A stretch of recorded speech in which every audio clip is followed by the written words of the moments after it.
اس policy کو cabinet نے approve کیا اور اب 1 جولائی سے اس پالیسی پر عمل درآمد جو ہے وہ شروع ہو جائے گا. لیکن مین وائل بیچ میں ہم نے کچھ تبادلے کیے بھی ہیں, لیکن وہ ہم نے بند اسکولس کو کھولنے کے لیے اور ایس ٹی آر کو بہتر کرنے کے لیے کیے ہیں اور وہ پالیسی کے مطابق کیے ہیں.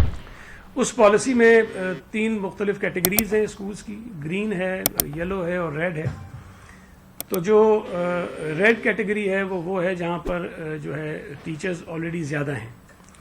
تو جب کوئی بھی آن لائن ٹیچر اپلائی کرے گا ٹرانسفر کے لیے تو جو ریڈ کیٹیگری کے اسکولز ہیں وہ اس میں آئیں گے ہی نہیں, وہ اپلائی ہی نہیں کر سکے گا, اس میں وہ بلاک ہوں گے.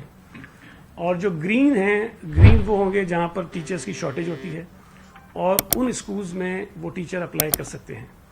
اور اس میں طریقہ کار یہ رکھا گیا ہے کہ سال میں 1 مرتبہ تبادلے ہوں گے اور اس کی جو امپلیمنٹیشن ہے وہ جو تعلیمی سال شروع ہوتا ہے اس سے اس کی ہوگی, یعنی کہ اس دوران میں تبادلہ ہو بھی جائے گا لیکن امپلیمنٹ جا کر وہ ہوگا جب تعلیمی سال شروع ہوگا, تاکہ وہ بچوں کا جو تعلیم ہے وہ اس میں متاثر نہ ہو سکے.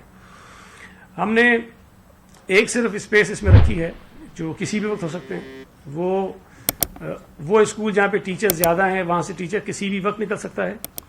وہ اسکول جہاں پہ ٹیچرز کم ہیں وہاں ٹیچر کسی بھی وقت جا سکتا ہے.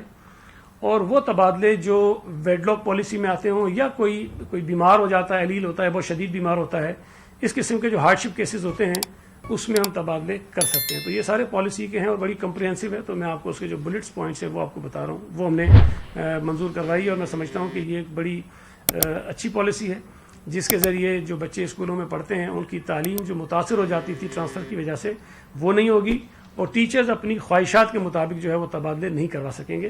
جہاں ضرورت ہوگی وہی ٹیچر جائے گا. ہم نے جو ریکروٹمنٹ پالیسی ہے وہ ہم نے منظور کروائی کیبنٹ سے, اور اس میں بھی بہت ساری چینجز کی ہم نے, بڑے میجر پالیسی ڈیسیشنز لیے گئے.